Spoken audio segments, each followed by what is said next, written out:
घर में बोलावले बाड़ू, अतना राती के घर में बोलावले बाड़ू, तई बियर के सील तनी ढील करे दा। अतना राती के घर में बोलावले बाड़ू, तई बियर के सील तनी ढील करे दा।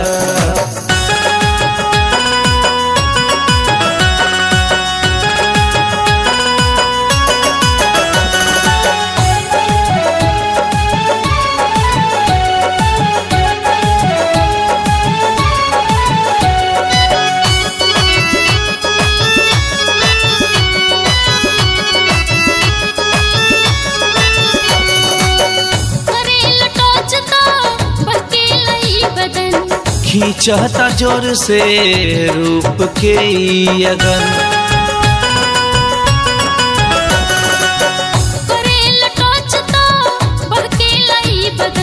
खींचता जोर से रूप के अगन।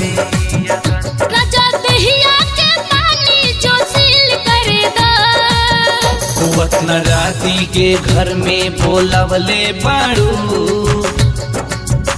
अतना राती के घर में बोलावले बाड़ू, तई बियर के सील तनी ढील करे दा।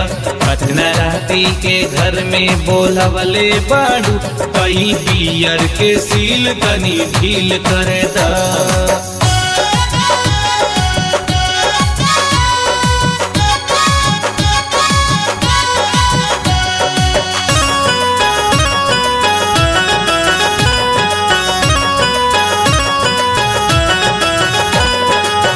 सट बूझे प्यार से आभास हो जाई, डर लागता सनम कुछ खास हो जाई।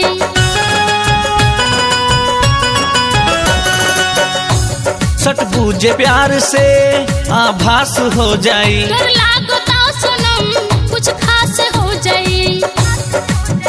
मस्ती अपना मोहब्बत के फील करे दा। अतना राती के घर में बोलावले बाड़ू, अतना राती के घर में बोलावले बाड़ू, तई बियर के सील तनी ढील करे दा। अतना राती के घर में बोलावले बाड़ू, तई बियर के सील तनी ढील करे दा।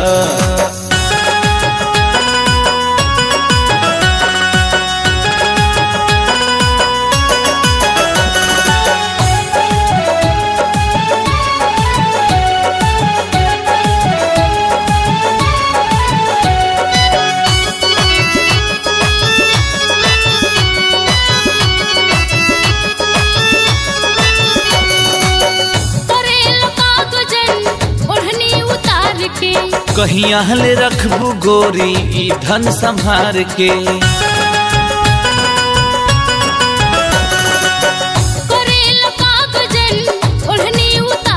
कहीं आहले रखबू गोरी ई धन संभार के। टेस्ट हमरो पहिले पहिल करे दा।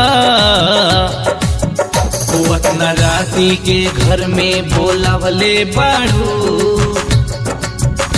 अतना राती के घर में बोलावले बाड़ू, तई बियर के सील तनी ढील करे दा।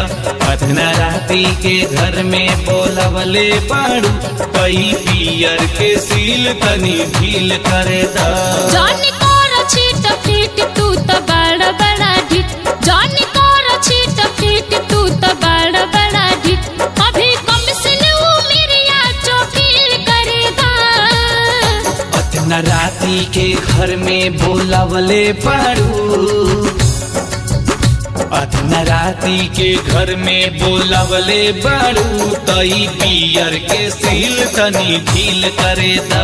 अतना राती के घर में बोलावले बाड़ू, तई बियर के सील तनी ढील करे दा।